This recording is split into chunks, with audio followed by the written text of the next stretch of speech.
And we're live. Hi, Melissa. Thank you so much for joining me today for this LinkedIn Live and for taking out the time, most importantly. So, Melissa here is a marketing visionary. I got in touch with her because of Wednesday Women, and she's the co founder of Wednesday Women Community, which is something that, Melissa, you have to tell us all about. And all the amazing executive women who are watching us live today, you guys really have to hear about what they're building, what Melissa is building at Wednesday Women. And previously, she served as CEO at Matcha, founder and CMO at Gated, and spent like more than a decade and almost 2 decades now driving marketing growth and innovation. And she spent a lot of time at Google. So we'll get into your experience at Google, but today's topic was something that, I love to talk about AI and GTM. But when I discussed with Melissa that what do we discuss in GTM, can you tell us about how to use AI better? And she said she's the one who came up with this topic, which is relationship driven go to market. Mm. And specifically in AI, with AI, when we talk about, we can automate everything. I mean, no human intervention needed, no SDRs needed anymore. We have AI doing everything. Everything is an AI agent now. Melissa, really would love to hear your take. What made you think about this topic, and what do you really mean by relationship driven GTM? Wow. We'll start with the big one. Hi, everyone. I'm so excited to be here. Thank you for having me. Thank you for having me on the show and for all the wonderful conversations we've had even before we got here. So, I suppose to take on the big topic, right at the head of things, as you said, AI is everywhere. And even before that, tech is everywhere, right? Remember the days where we used to have to distinguish ourselves as digital marketers? Well, everything is digital and it has been for a while. So, the way I like to think about it is if you reflect on your own buying process, if you sat down, and you said, how do I buy things? Um, I would posit that 5 to 10 years ago, we were doing a lot of research. We were asking Google. We were, in today's world, we'd be checking with Chat GPT. But a lot of the things, if you really slow down and look at how you buy, a lot of it is simply looking for someone like you and buying the thing that they have. And that comes from a very different place than just doing more research and having more data. It comes from relationships and it comes from trust in other people fundamentally. Now, we may find out about that through technology, or we may have parts of the products we get excited about because they're using a tech that's forward thinking. But fundamentally, the way we buy has almost increased a dependence on relationship and trust because there are so many more options out there. There are so many more versions of every single software or cereal that you want to buy. So what do we make decisions we make on? We make them based on trust and relationships through people we know. Maybe that's just a social proof. Maybe it's people we think we know or people who look like us.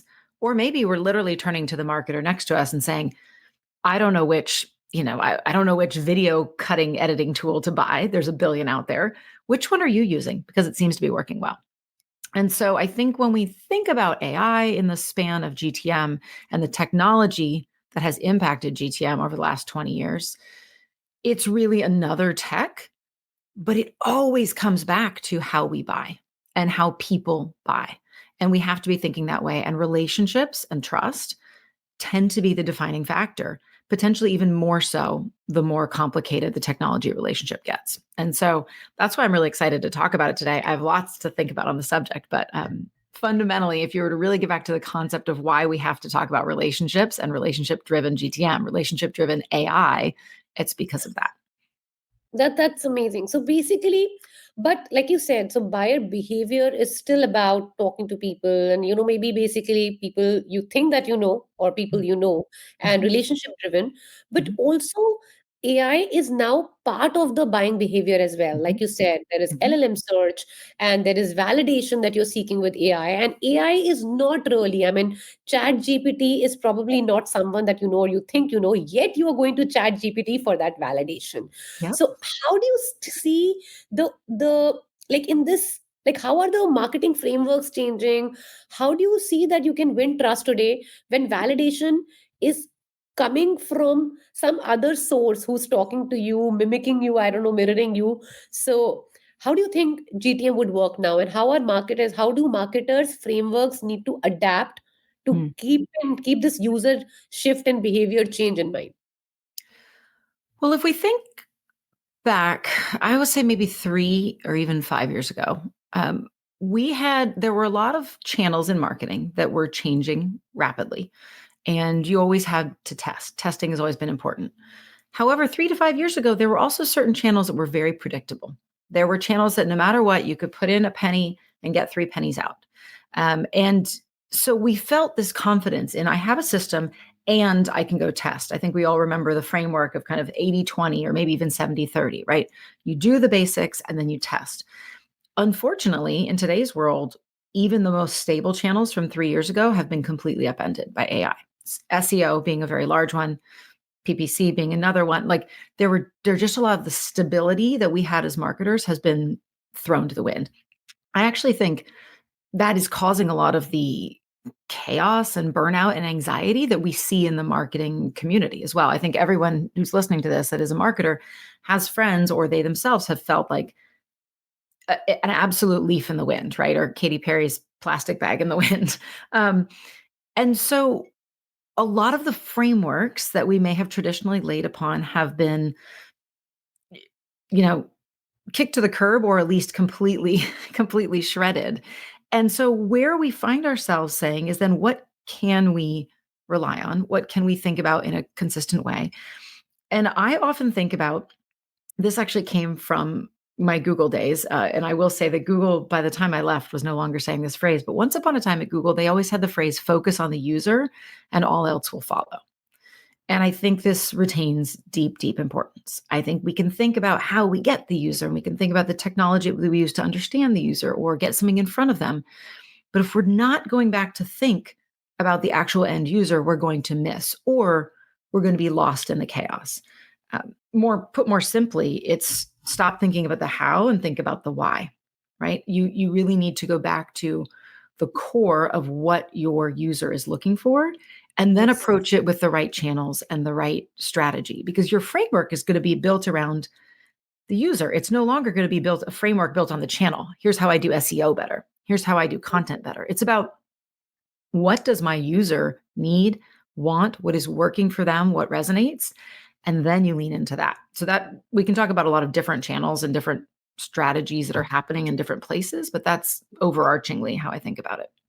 That's really interesting. I mean, it'll be great if you can break this down with an example because Mhm. a lot of marketers and a lot of founders, because specifically founders and even marketers with not very big budgets and bigger teams are doing all these different things. They're doing brand, they're doing communication, they're doing even product. I mean, if it's a founder-led team, essentially. And then what it boils down to is, oh, I can do SEO better for you. Oh, let me get this consultant in for SEO. Hey, I can do email better for you, outbound better for you. Oh, let me get this guy in who will help me do so much of outbound. So it's become a little channel led at the starting stage. How do you think a founder or a marketing head or a CMO can change that to a user led GTM motion? Mm. How do they need to, if you can share with an example or something that you worked on in the past, that how do you change this approach? So I have a structure that I use to approach all the channels, all the products, all the things together. And I've lightly termed it circles of influence, but you need to start. So I believe one thing we were going to chat about is community. And I think community is used too narrowly, especially at the early founder and marketer stage. I think you need to think about, if you think about this kind of concentric circles, right? Your community is a lot of different folks. It's not just your customers. And so what I would say is get a map, literally get a pencil and a paper, and start by drawing your tightest circle. Who is that? It's probably your founding team. It might be the next little tiny one out, might be your employees. Then you have your investors and your advisors, folks that are very close to the business side of things. Then you're probably going to have the next out would be your customers, people who are actually using your product, like actually using it. Then you're going to have probably your evangelists, people who aren't using your product, but they're talking about it and they're excited about it and they're sort of tangential customers, even if they're not using. Then you're going to have your audience out there, the people who are potentially aware of, that kind of top of funnel already in touch. And then you'll have your target audience, your TAM, right? Like your addressable market outside of that. A lot of marketers are starting at the audience and they're starting at the TAM. They have not spent time here.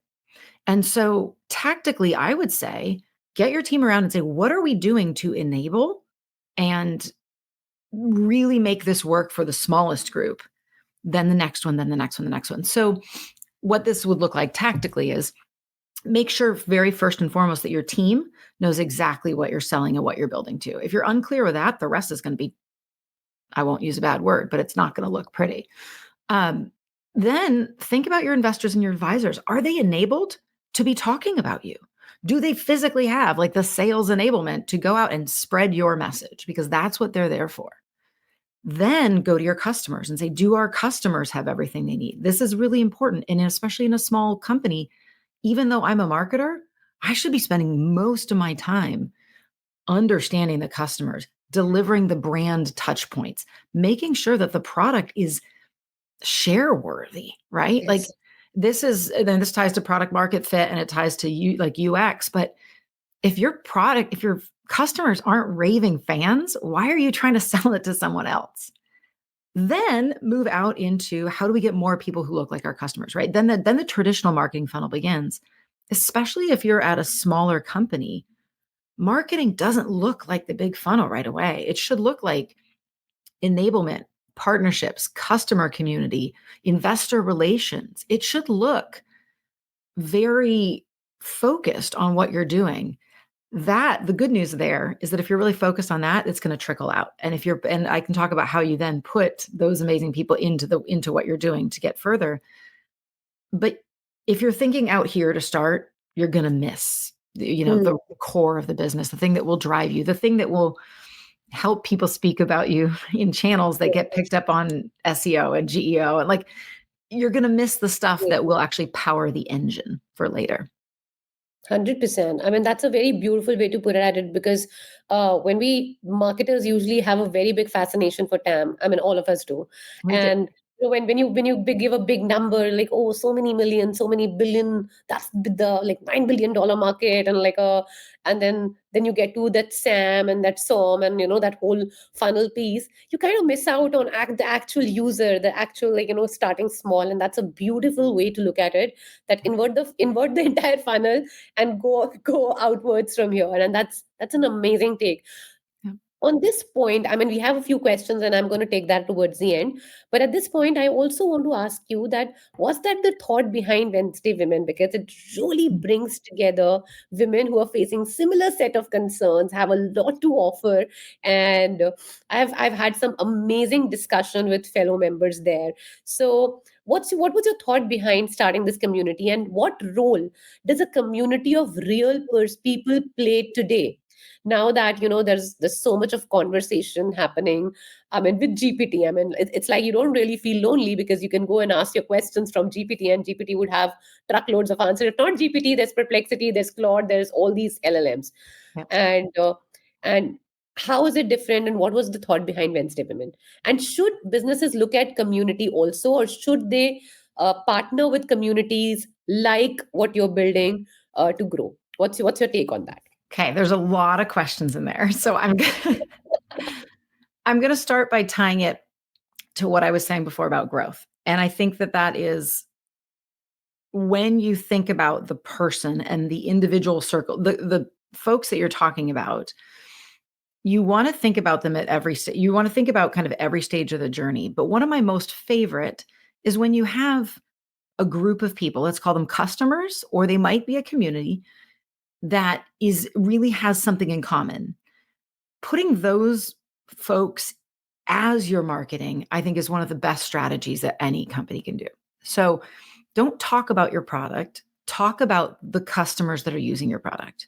Don't amplify the features, amplify the success of the humans that use those features. I think this is very, very important as we approach content. So many marketers get caught up in what my tool does. They don't position it as, look at how my tool helped this person succeed. And I believe that is really the distinguishing factor between great products and like just another software that got developed. They, take a look at things like Duolingo is one that starts out for me, right? Like they could be talking about all the features and they're not. They're talking about the passion of the people and Yes. they put things out in that way. And so what we're doing, I'm going to work in reverse, but what we're doing now with Wednesday Women was kind of founded around that idea of, can we take amazing people and just get more examples of that in the world and really think about what makes them amazing and how might they inspire others? Shining a light on folks who are doing things really well is a joy in marketing. When you're feeling burnt out and grouchy, go and shine a light on your amazing customers that are doing amazing things. It is like a giant refresh. Now, that said, Wednesday Women did not start like that. That is not how it started at all. We did not build a community. That was actually, we said we are not going to build a community. And I'm someone who believes in the power of community, but we did not start that way. What we started with was, can we share more examples of amazing executive women? Because when we were first founded, that was what I had put. I was a CEO of a different startup, and my co-founder was running her own business. And we both had remarked on LinkedIn, we want more examples of amazing women in our feed.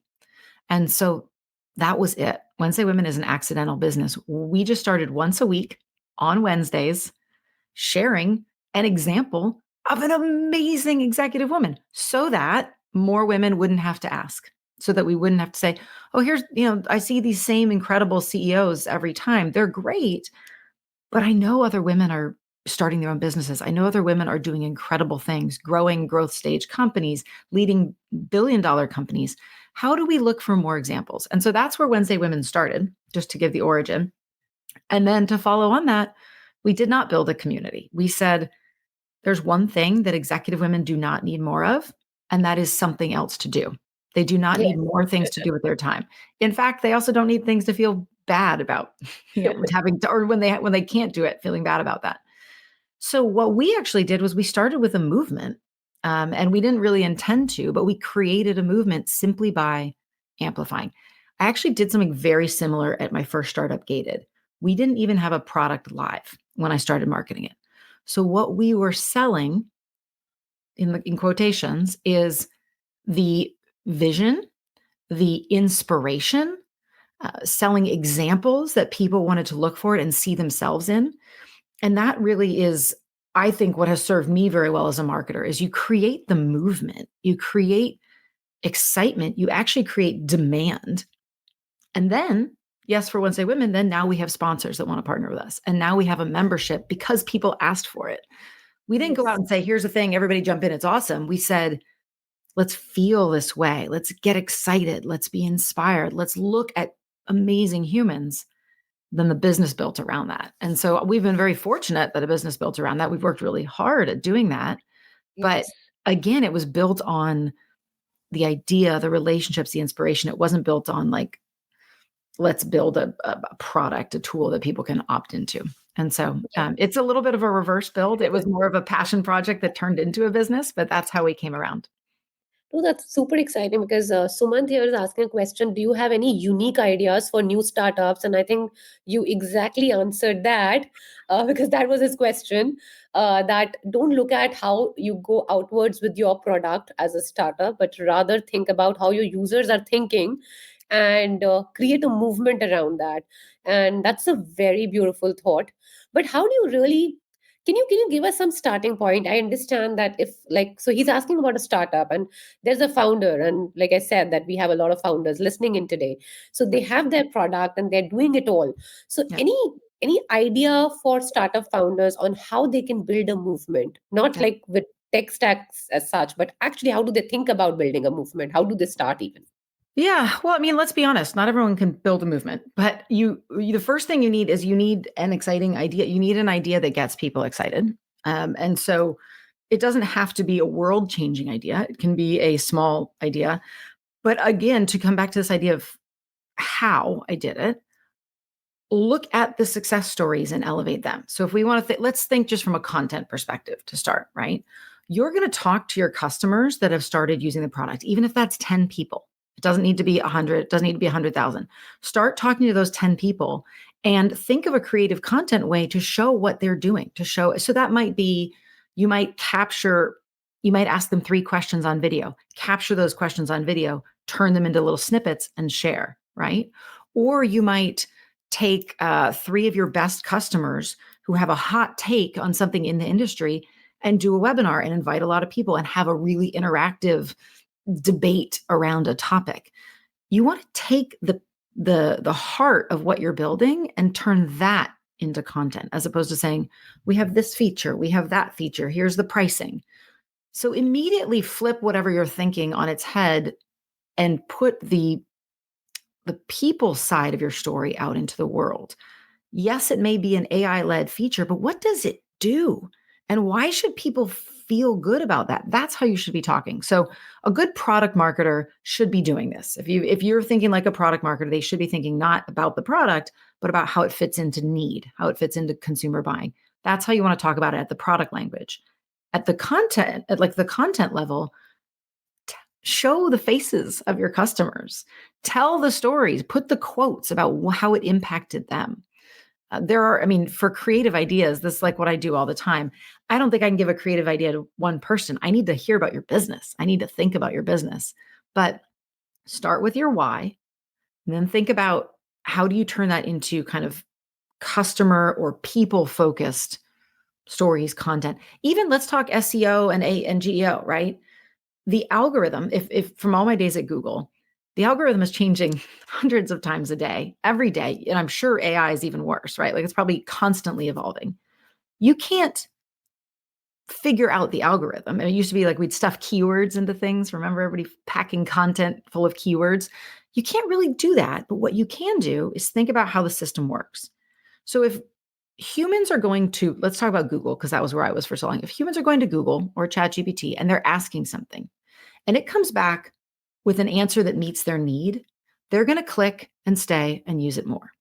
If Google served back things that were full of keywords that didn't actually make any sense for me as a human, I'm not Yes. going to stay. I'm not going to use their product. So when you think about content, when you think about building things, you have to be thinking about the person. You have to be writing articles that make sense for a person who wants to learn about your product. It's just normal human nature, but it's infusing the channels that we use.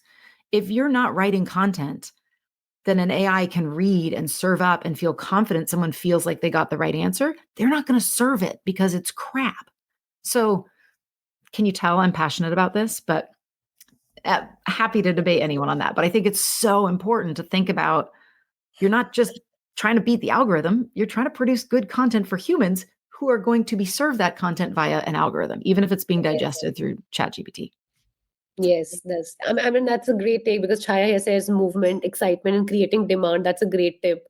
So, yeah, I mean, amazing, Melissa. We're already getting validation on what you're saying because people are loving this. There's another very big question, so I'm going to read it out Okay. because it's important because we are almost on time. We just have 10 minutes, so let's start taking the questions too. With AI enabling hyper personalized customer insights and automating routine tasks, how can GTM leaders balance using AI driven efficiencies while preserving the emotional intelligence and genuine human connection essential for building uh, trust driven customer and partner relationships, essentially? So, this is they are asking this question. I mean, really simply is go ahead and use all the tools, use all the data digest, use AI for workflow. We can talk about AI for workflows. I'm very passionate about doing that. But if you have stopped listening to your customers, like actually getting on a call and hearing what they say, you're screwed. um, you have to, if you are a GTM leader and you are not talking to at least 3 customers a week, depending on the size of your business, let's change it up. I think you're fundamentally flawed. I think you are putting technology between you and the real words and the real emotion that your customer is saying. I'll give you a little room if you're listening to recordings of them saying it, but I also think that that kills something as well because you don't have the chance to ask a question back and to really understand. I think a true GTM leader should be listening to their customers no matter how much technology is in the pathway. Now, that said, there's a lot of great AI and AI workflows and agentic things that your teams can be doing to be faster, more efficient, smarter. But yeah, Yeah. pretty strong. So you did talk about in one of your posts, and this is what I want to add here to answer Dayal's question, and also have my question also here. You mentioned what you know to who you know, and now who knows you. So basically, like the shift in leadership, visibility, and leadership, founder-led growth is an important piece for any startup founder, Mhm. and I mean, I can relate it with the circle thing that you talked about, Melissa, that, draw out those circles. Yet, for someone who's not maybe that outgoing, like a developer founder, I was literally having a conversation an hour back with a friend who is a developer first founder. And he said, I mean, I post on LinkedIn because I feel I really have to, but that also is such a task that I would rather want to just sit and just make product. So, how do you think that would work in a Yeah. founder-led growth movement, and what can they really do? I mean, how does that shift work from like who you know versus who knows you? Yes. So full credit for that quotation goes to Lisa Adams, brilliant GTM leader. Yes. So it used to, I think the idea is that it used to be kind of this idea about, like what you know and then who you know. And that was, the stuff you knew to the people that you knew. And now this idea is that it flipped. It's who knows you. So it's, are you putting yourself out there? And so, yes, Lisa Adams, all the credit for that quote. This gets me on a topic that I'm very, very passionate about. I will firmly say I hate posting on LinkedIn. For all of you out there who are like, I hate it. Guess what? I hate it too. I totally hate it. I firmly believe that and I had a whole debate on this with there's another episode that I'll share later. It'll go into depth on my take on this. But what I will say, I won't go into why I hate posting. I think we may all have our reasons. But what I will say is you have to know your why. So if your why is building your business, you may help your business by posting on LinkedIn, but it may look differently. So let's just say I'm a young founder. I've got a really cool product. Nobody really knows me. I have a small founding audience. I don't really like posting many times a week. That's fine. Go onto LinkedIn once a day for half an hour and engage and comment on other people's stuff. Don't even worry about posting yet. Then, as your product starts to find product market fit and you get excited, start sharing stories about your customers and how amazing they are. You don't even have to share stories about yourself. Start by just engaging on other people's, then start by sharing stories about what other people are doing, other people using your product, other people that you had conversations with that sparked an idea about your product. If you, like me, are really loath to post because of this, like you don't want your ego, you don't want to put yourself out there. Who am I? Don't. Start by engaging and then post about other people, the interesting things you're working on. Tell us if you're an engineer or developer background, tell us what idea you have that led to a new build, right? Like give us the details in a way that isn't icky and egotastic and all of those things. There's one more thought I had on that. Oh, a amazing woman named Goldie Chan just put a book out, and a big shout out for her. It's called Personal Branding for Introverts.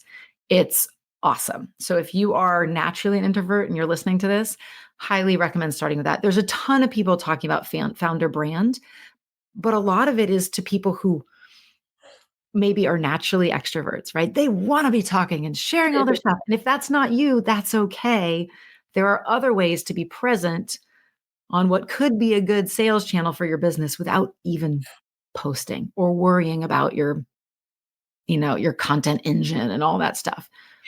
Just start by showing up and engaging on other people's stuff if you need to dip a toe in. That is my permission to everyone who's listening. That's an amazing take, and I think I'll ping my friend. I think he's already listening into this conversation because I did send him the link. Yes, and but okay. So my second part of my question, I think I would ask again, is that should you create your own community, or should you be a part of existing communities in your industry, or maybe some parallel industries, which make sense? I mean, what's your take on that from a Probably one of marketing? the probably one of the absolute hardest things ever to do as a marketer or a company is start a community. So I would always say, there's a phrase that we used, which is don't, I'm going to be strong about this. Two thoughts. Don't start a community unless you already have community. Don't try to build something out of nothing.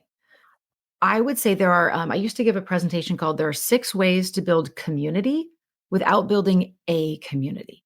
So there's a lot you can do to make your customers, your people, the folks who are you can make them feel like they're part of a community without literally building a community, a Slack group, another thing. That's a ton of work. I see Alex is on here. Alex Searle, amazing community builder. I think he's dialed in. He will also tell you it's probably one of the hardest things to do and to do well for sure. Yes. And so before you get to that point, build community. Make people feel like they know each other. And some of the ways you do that are have events and bring people together, community that lasts for an hour around something, get them talking, get them feeling like they know somebody else. One-to-one introductions. Take someone who knows someone else and you be the connector. You're going to start making people feel part of something. The other way is brand, really. If you have something that's people are rallying around, whether it's a brand or an inspirational thing, getting everyone talking about the same thing in some way starts to create community. And to bring it back to Wednesday Women, that's what we did. People were talking about the same thing. They were going to events. They they started calling each other Wednesday Women before we even had a membership. They started calling each other members before there was a community. They said, "How do I be a member?" I said, "I don't know, follow us on LinkedIn." You can do a lot to build community before you ever build a community. And I would recommend that because building a community can be very powerful, but it's really one of the hardest things that anybody will do. Tons of work. You got to have a lot of heart. You got to have a long-term vision. You don't build a community for 6 months, you build it for years. Hmm. So that's my warning and my advice. Oh, that's really beautifully put, and we're almost on time. So we have a couple of comments here, but I'll take one last question, which is, what is that one thing about AI in marketing that excites you most about the future? Wow. You know, the phrase, I don't know if you've heard this, the phrase that we don't want marketing, we don't want AI to paint pictures, or I will even say make music. We want it to do the dishes, right? Yes. We want it to do the laundry. And so I get really excited. I can do things now that took hours years ago. I just some of the processes and the busy work that often falls on marketers, I'm seeing it being offloaded to AI. And that gets me really excited because that means we can think about the cool stuff. It means we can come up with the ideas. It means we can spend time nurturing community and listening to our customers and doing the things we should be doing. So I think that's what gets me really excited. It's probably also because I'm a parent and I really love the idea of offloading crap work. Yes. from- Offloading. I mean, like we used to spend so much of time doing just research and just opening links and documenting those and putting those together and making sense of data used to be such a task. I mean, using five different tools, just making sense of data. And Bring now it it's all so together. So much work. Yes. Yeah. yes. I mean, I also agree there. And yeah, I'm so sorry, but I'll take one last question because then we'll be done, which is, what are the Mohit's asking, what are the pitfalls to avoid while talking to your customers? Oh, there's one really straight one. The pitfall is you're talking too much. So just shut your mouth and listen. Ask questions and make them open ended, and then just listen. Stop and listen. I mean, when you're talking to your customer, they should be talking 80 to 90% of the time. And I think too often we get into customer conversations and start pitching and mentioning features and guiding them to the answer that you want. If you're talking to customers, you need to put a question out and then listen. And I mean, really listen, especially at a startup level. You don't have the time or the ability to build something that people are not wanting. So, yeah, That's everybody does it, but that would be the pitfall. yes. No, I think this is an amazing thing because we were using TLDV the other day for a customer conversation, and we went in. I mean, it says the percentage time like taken by individual people, so it gives you a breakup, like 60% of the time so and so was speaking, and we realized that. I mean, the customer was talking for just 20% of the time. Remainder, like 80%, was taken up by our team. And I said, what insights are we going to drive out of this? Because there was 1 hour of conversation and just 20% of the time the customer was talking. So this is a very great insight. Thank you so much, Melissa, for taking out the time today. And this was a great conversation. We had so many questions come in from the audience itself, and that's That's an amazing part. I love that people could really see value and they were listening so keenly to this conversation that they had some really amazing questions. And I still have 2 3 questions that I wanted to ask you, which I'm going to ping you later. I'll stick And around. We can just keep it going. I Well, would love that. Thank you so much. Thank you once again for taking out the time. yeah, Thank thanks you. to everybody who joined. I can't see you, but it was fun to have you. Bye.